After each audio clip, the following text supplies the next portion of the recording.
Fiquem à vontade. Então, eu estou aqui para tirar a dúvida de vocês.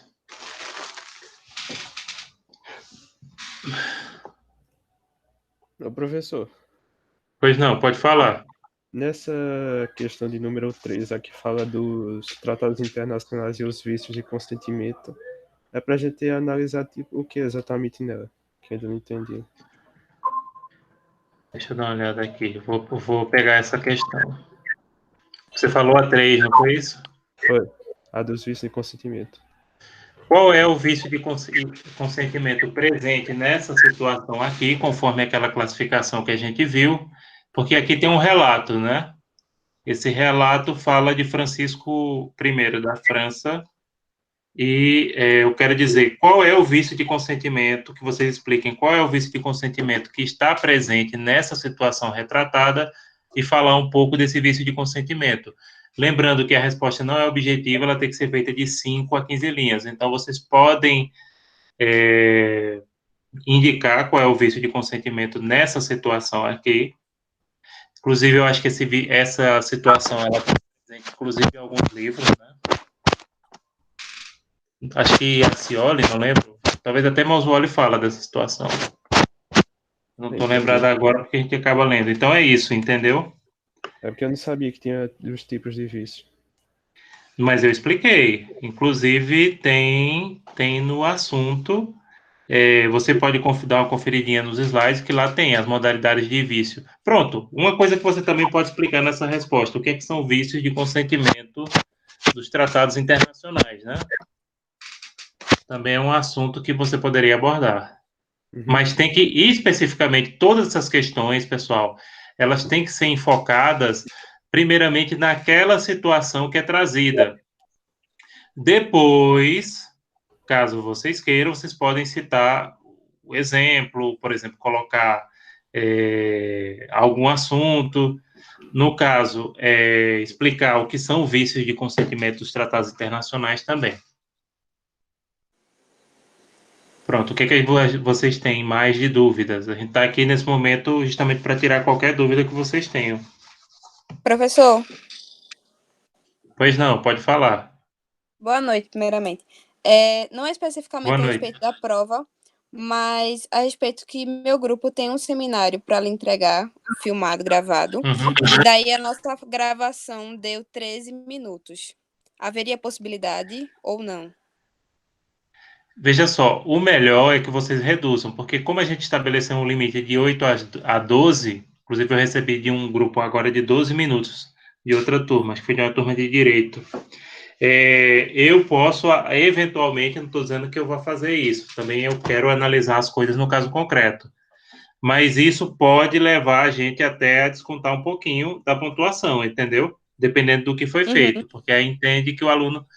Então, o que é que eu recomendo? Se possível, como ainda tem tempo, dê uma editada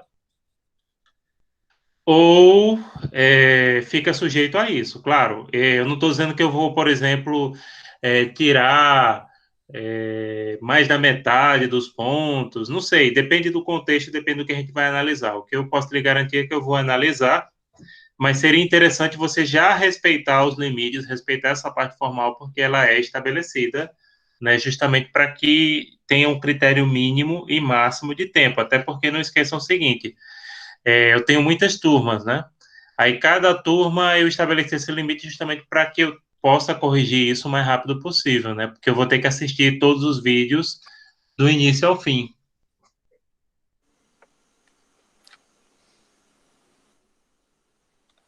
Acho que deu para entender, né? Entendi sim. Obrigada. Nada. Pronto. Fico à disposição, pessoal. Podem perguntar o que vocês quiseram. Vocês estão começando esse semestre a estudar comigo, né? E às vezes vocês podem ter alguma dúvida em relação à nossa metodologia de prova. Então, o momento de vocês perguntarem alguma questão é esse, ou até mesmo como a nossa colega aí, Anabela, ela quis perguntar em relação à questão do seminário, fiquem à vontade. Professor, é uma dúvida, mas é sobre os links da prova. Certo. Os que são os links do Itamaraty, a gente não está conseguindo acessar.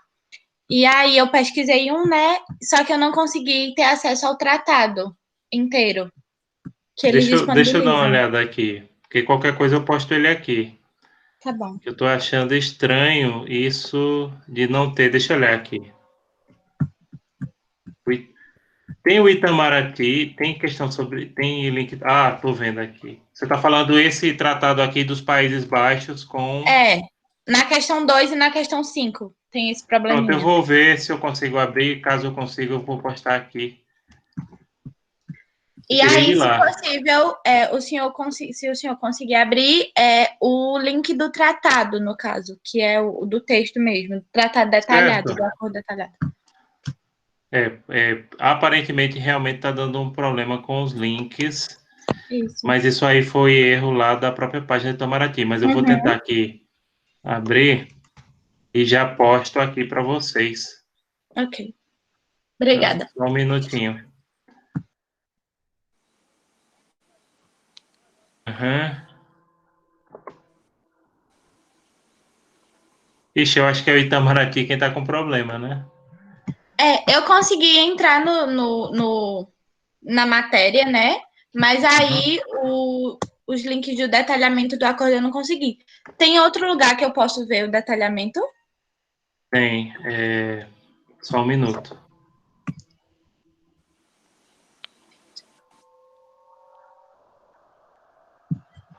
Deixa eu olhar aqui. Se eu vou dar uma conferida que eu estou conseguindo aqui.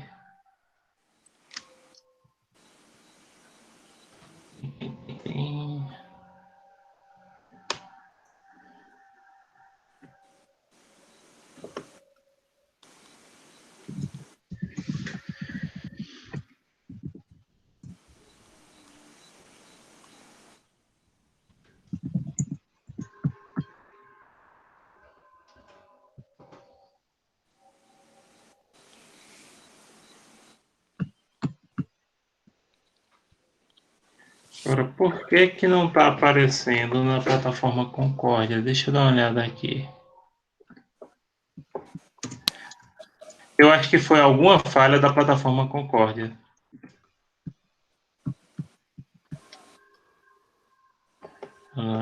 Foi alguma falha dela. Uhum. Aí não está aparecendo nela.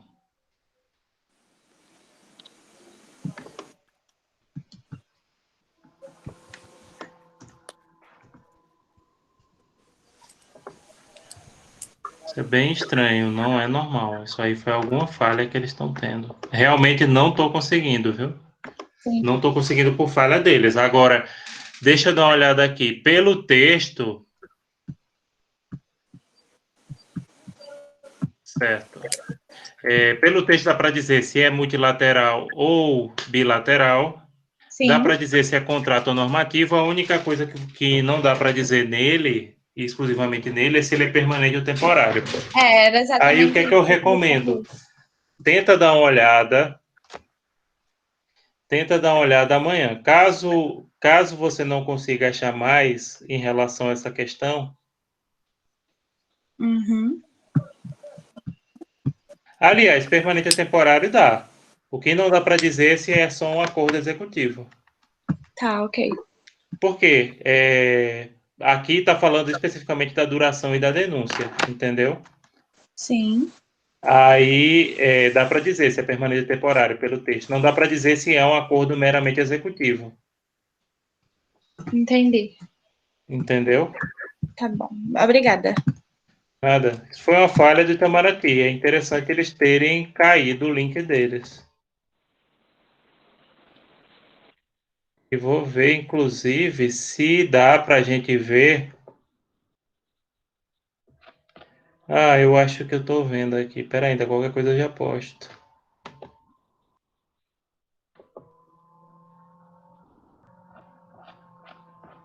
Não, não, essa é outra coisa. É outra coisa.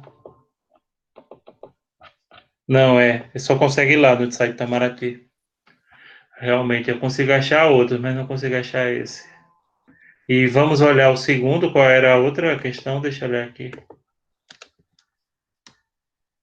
Primeiro é em relação à Índia, né? Segundo é que tem essa questão tratada entre Brasil e Países Baixos. Terceira questão, visto de consentimento. Uhum. A última questão, pessoal, que tem um tratado entre Brasil e Chile, esse tratado, nesse caso, você tem que falar sobre a modalidade de resolução de conflitos que o tratado prevê. Aliás, no caso, ele prevê 3, né? Porém, estabelece que, caso não se resolva nas 2 primeiras, se deverá resolver através de uma.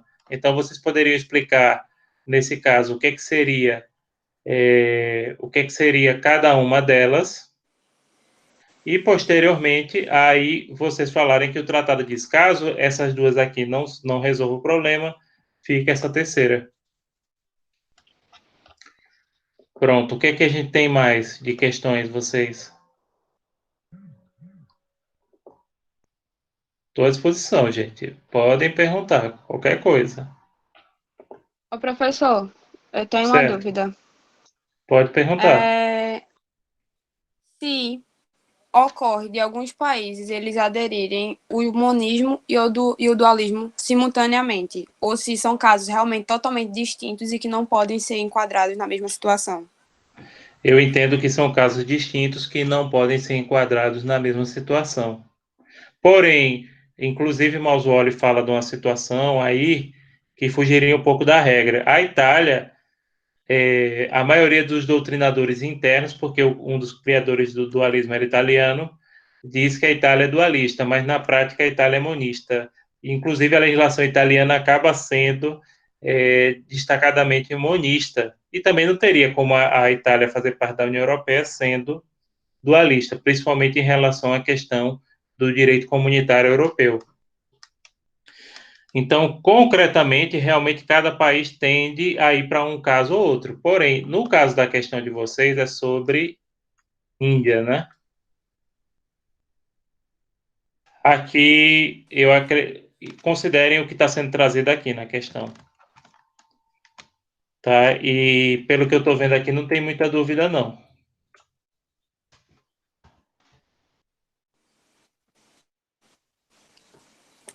Entendi, obrigada. Entendeu? Interessante, eu peguei o link agora desse artigo sobre a Índia, que é da Universidade de Melbourne, na Austrália, e consegui entrar. Agora, nos links da plataforma Concórdia, está dando quebrado. E parece que foi o site do Itamaraty que teve algum problema. Será que hackers atacaram? Ou será que simplesmente ele falhou? Bom, a gente não sabe, né? Deixa eu ver agora se está pegando a imagem. Está muito ruim. Tem que dar uma melhorada nisso aqui. Eu estava limpando aqui e a gente vai. Deixa eu ver aqui. Pronto, gente. Quem mais vocês têm para trazer aí? De questões? Tirem dúvidas, a gente está aqui à disposição de vocês. Eu sei que vocês ainda não fizeram prova comigo, né?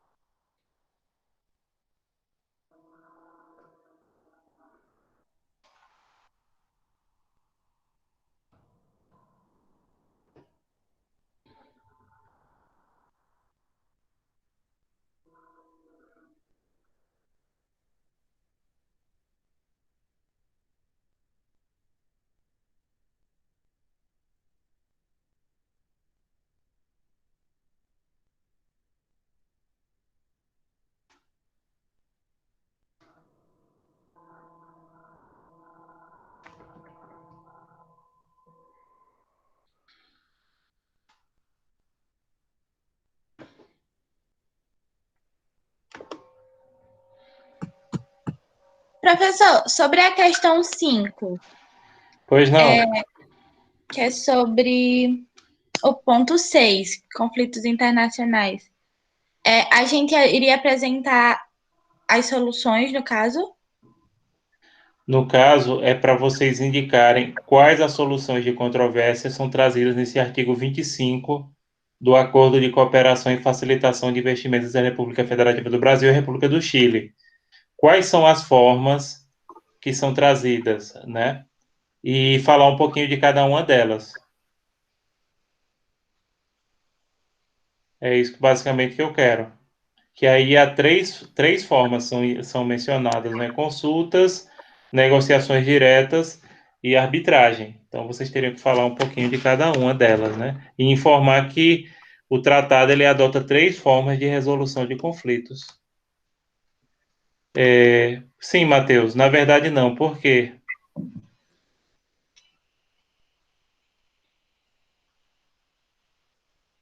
Ah, certo, ok. Recomblar, sim, certo.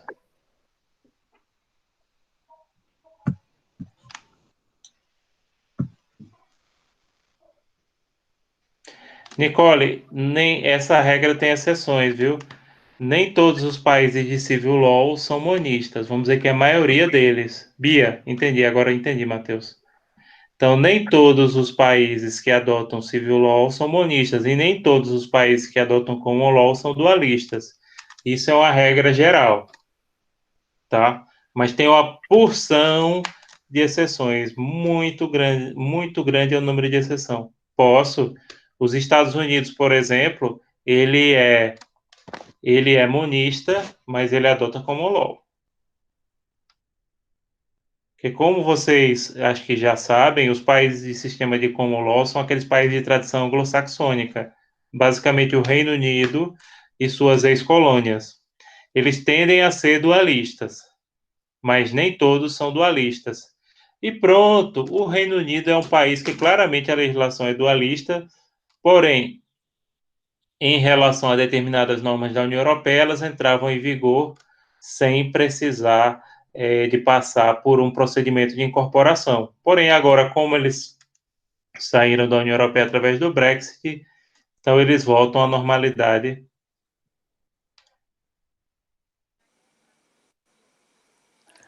Emiliane, quando são países que misturam procedimentos de comum e civil law, fica valendo o que estiver na prova de vocês. Analisem o trecho que está na prova, eu não vou exigir outra coisa além disso, né?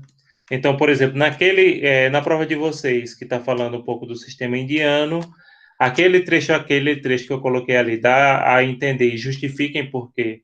Se a Índia é monista, se é dualista, se for monista, se possível dizer que tipo de monismo ela adota. O que determina se um país ele é common law e civil law, a gente tem como levar em consideração a base do ordenamento jurídico, é isso? Sim, com certeza. No common law, a base do ordenamento jurídico é a jurisprudência e os costumes. Nos países de civil law, a base do ordenamento jurídico é a norma escrita. Porém, e aí é bem interessante notar, isso não significa que nos países de civil law não tem importância a jurisprudência. O costume geralmente é menos, mas a jurisprudência tem grande importância. E, por sua vez, nos países de common law, isso não significa que as leis escritas não tenham importância. O que acontece é o predomínio, entendeu? E aí eu lembro uma fala bem interessante de um autor italiano chamado Norberto Bobbio, que eu acho que vocês conhecem, né? Ou já ouviram falar de Norberto Bobbio? Sim, a gente aprende trabalho sobre isso essa semana. Pronto, perfeito. Bobbio, ele tem um livrinho muito bom que é chamado Direita e Esquerda, que ele explica a diferença entre a direita e a esquerda.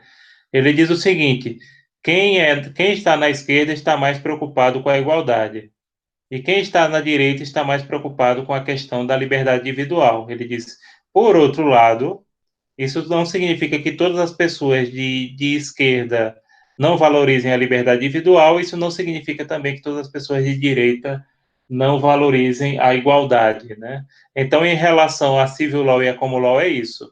Ou seja, no sistema civil law, que é predominante na Europa continental e nas colônias dos países da Europa continental, se dá mais importância à norma escrita. Agora, isso não significa que é principalmente a jurisprudência, mas não o costume. O costume realmente ele tem um alcance muito limitado nos países de civil law, Isso não significa que os países de civil law não deem importância à jurisprudência, mas geralmente, em primeiro lugar, eles colocam a legislação escrita. Por sua vez, os países de common law dão preferência à jurisprudência e o costume, mas a lei escrita também tem seu valor, né? Também tem seu valor.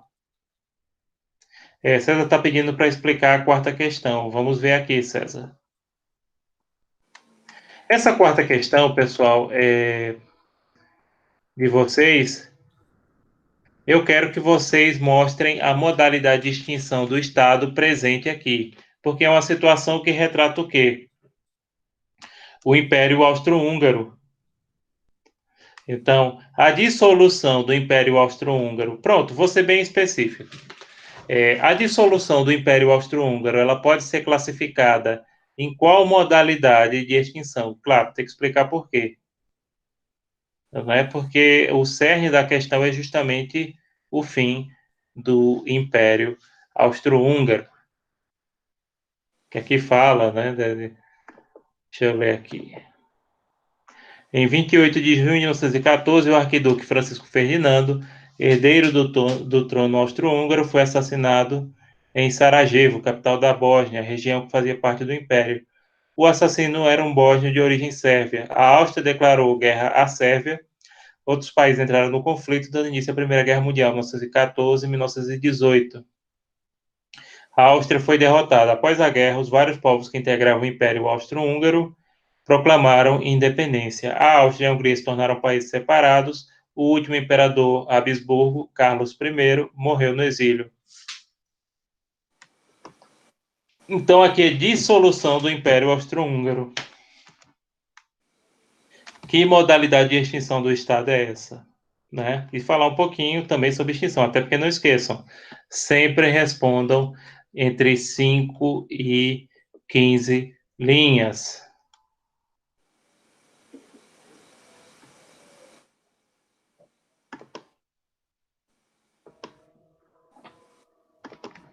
E pronto, gente. O que é que vocês têm mais de dúvidas? Fiquem à vontade. Eu vou ficar aqui, qualquer coisa, eu vou ficar aqui até às 9, né? Vocês podem me chamar no áudio, se tiver só aparecendo assim a minha foto, porque eu estou escutando, né?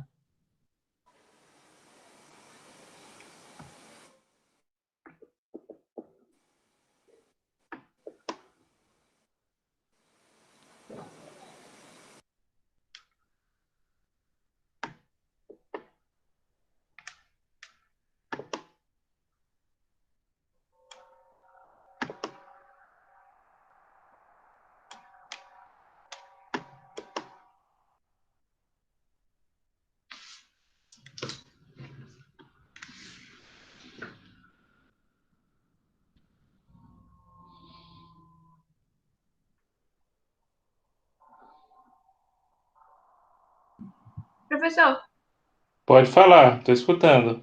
até questão na parte do reconhecimento. O senhor quer que a gente fale qual foi o tipo de reconhecimento do Império Austro-Húngaro ou da Não. Áustria e do Húngaro separado? Não, é extinção. Eu vou falar da extinção, mas não é para falar essas partes também, reconhecimento, princípio da lei. Não, só extinção. Obrigada. Aquilo ali está dentro do ponto, entendeu? Uhum. Mas a sua pergunta foi boa nesse sentido. Essa parte de reconhecimento, sucessão e princípio da não intervenção está dentro. Porém, quando eu coloco entre parênteses extinção do Estado, é para vocês focarem nesse assunto, entendeu? Extinção do Estado. Então, aqui vocês só falam de extinção do Estado. Se você... Pronto. Para a questão ficar mais completinha, o que é que eu sugiro? Você indica a modalidade de extinção do Estado presente, nesse caso do Império Austro-Húngaro, e você pode falar de outros tipos de extinção, porque existem várias modalidades. Mas não aborde a questão de sucessão, a questão de princípio da não intervenção, de reconhecimento. Entenderam? Entendi.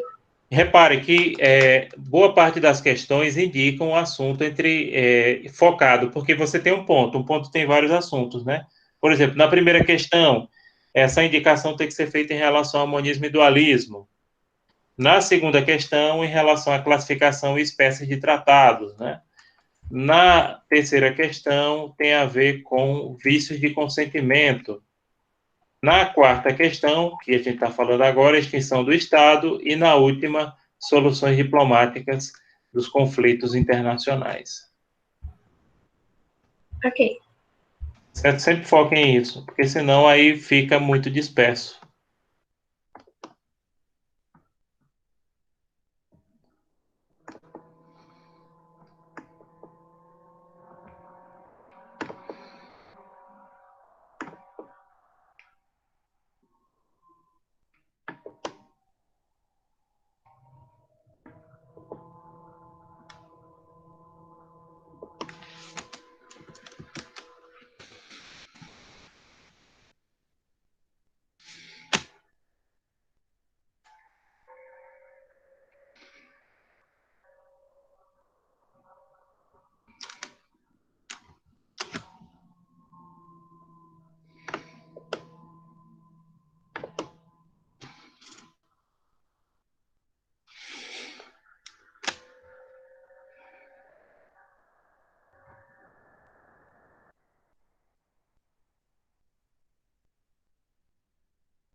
Pois não, Risline, pode perguntar.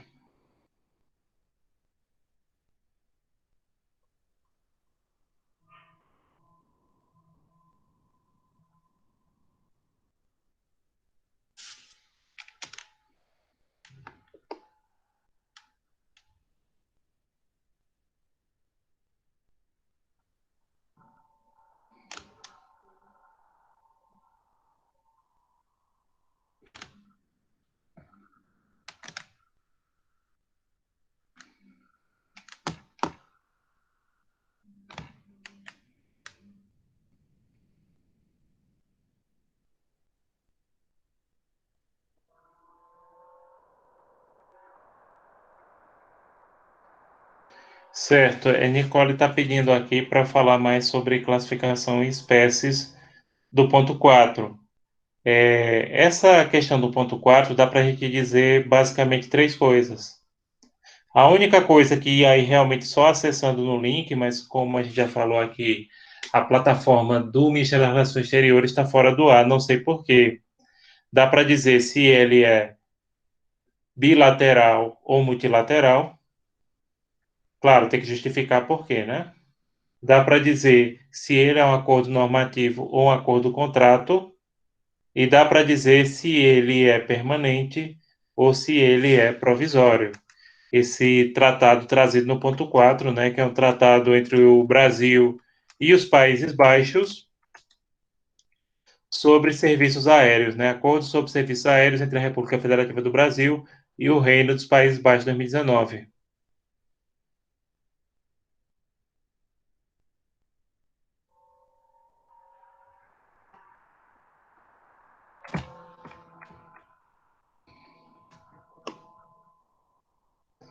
Pronto. Em relação à dúvida de Risline, realmente é preciso indicar se a Índia é monista ou dualista e falar que tipo de monismo, se for monismo, ou falar sobre dualismo.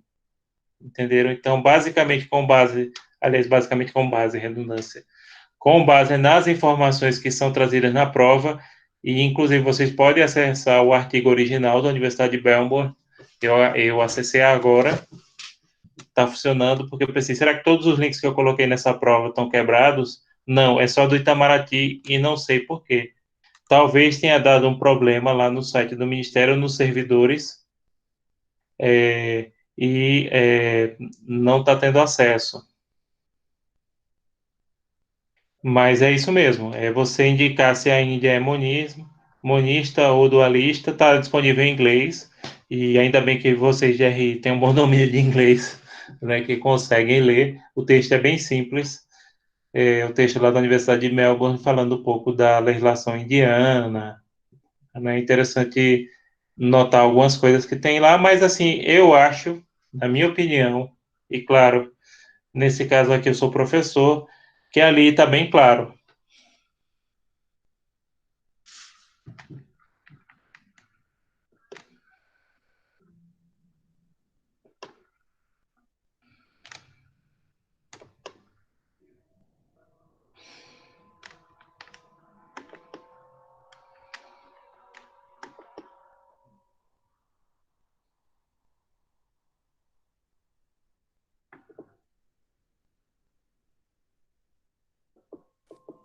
Professor, uma pergunta mais para posteriormente mesmo.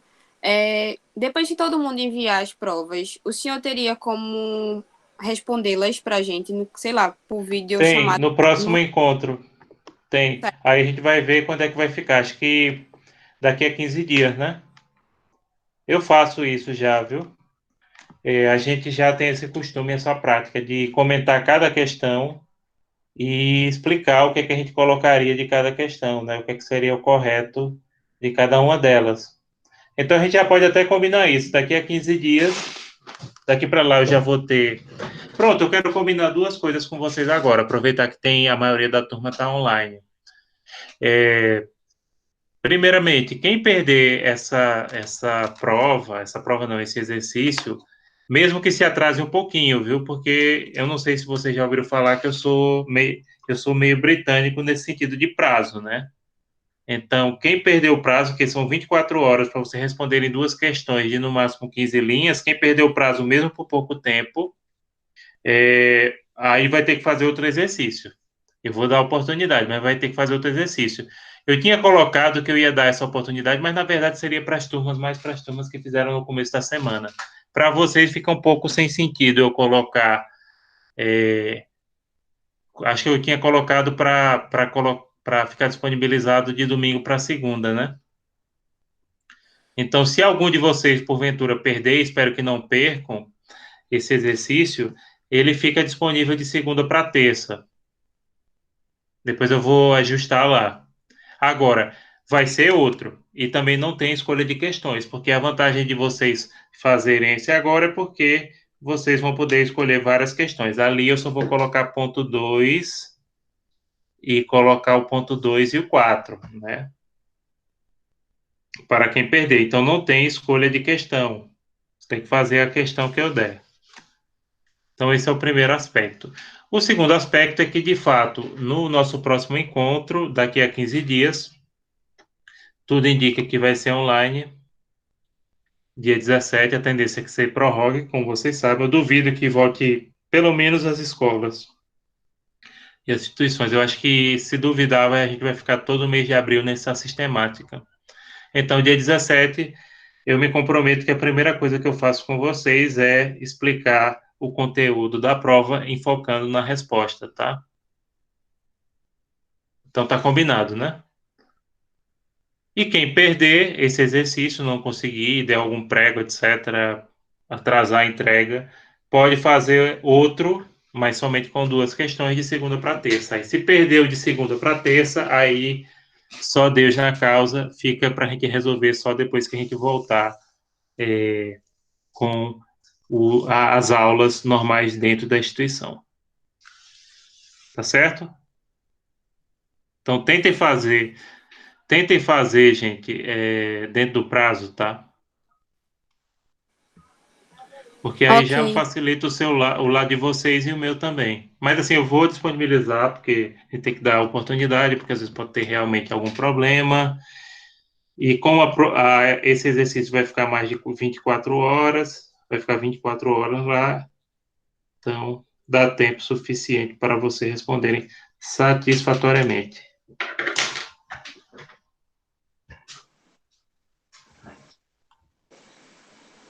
César perguntou aqui, não sei se ouviu, que se o senhor vai disponibilizar essa gravação pra gente, seja no YouTube ou seja pelo Classroom mesmo, Vou como o no senhor tem YouTube. disponibilizado.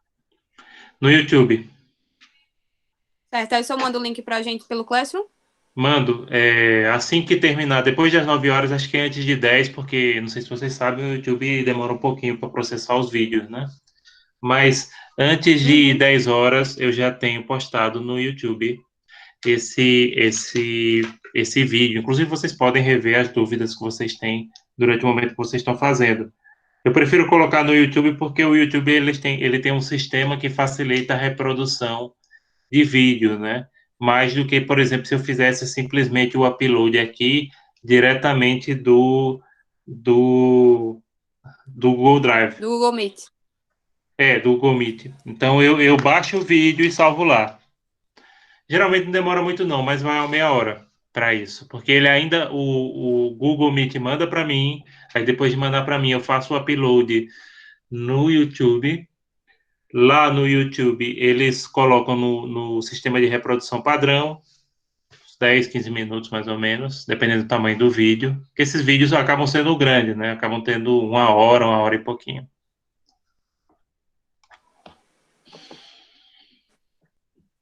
Outra coisa também, e aí eu não, eu estou dando uma dica para vocês. Sabe uma pessoa que pode ajudar vocês também? A nossa monitora, né? Rayane. Sim. Já estou dando trabalho para a Rayane. Não, já estou combinando, inclusive, para ela gravar alguns vídeos, porque, como a gente está falando, a ideia é que se prossiga, pelo menos durante o mês de abril, essa situação de aulas remotas, que ela faça também alguns vídeos para a gente postar aqui, né? E ela É topou. bacana.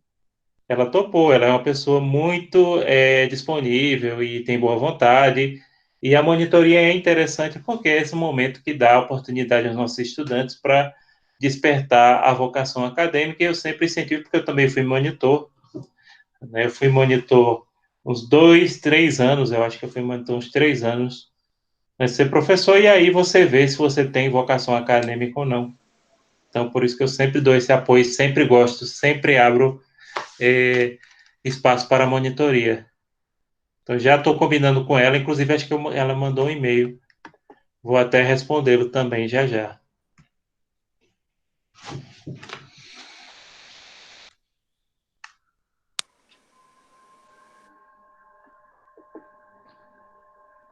Pronto, ela já definiu aqui qual é o assunto.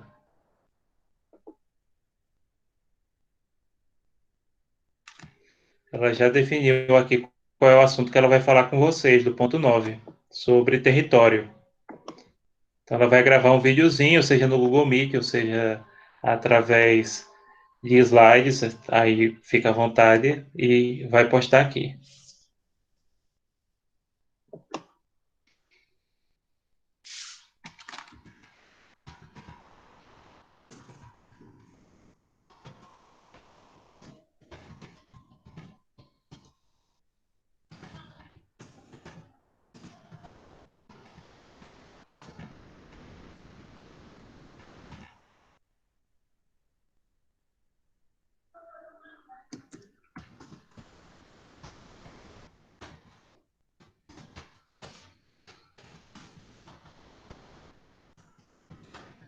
Pronto. Pronto, pessoal, alguém tem mais alguma dúvida? Não? Deixa eu olhar se alguém está falando no chat. Ou mais alguma coisinha. Pronto, gente. Eu vou ficar. Quem já quiser saindo, pode sair. Quiser registrar a presença, apesar que a gente só para fins formais, porque hoje a presença é a entrega da atividade amanhã. Mas quiserem deixar aqui o seu boa noite, a sua presença, e podem sair. E se alguém que tiver alguma dúvida, eu vou ficar à disposição de vocês até às 9, tá? Então, boa noite, Ellison. Boa noite a todos vocês. Tá certo, professor. Né? Então, a gente fica aqui até 9 da noite. Então, quem quiser saindo, pode sair e deixa o seu boa noite ou a sua presença. Então, boa noite, Sara. Boa noite, Matheus. Boa noite, Reslaine. Boa noite, Heloísa. Boa noite, Kleber.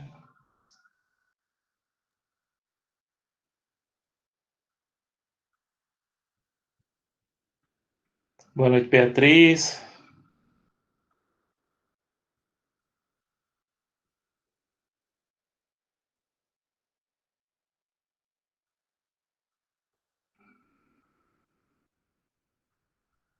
Boa noite, Anabela, por nada. César, boa noite.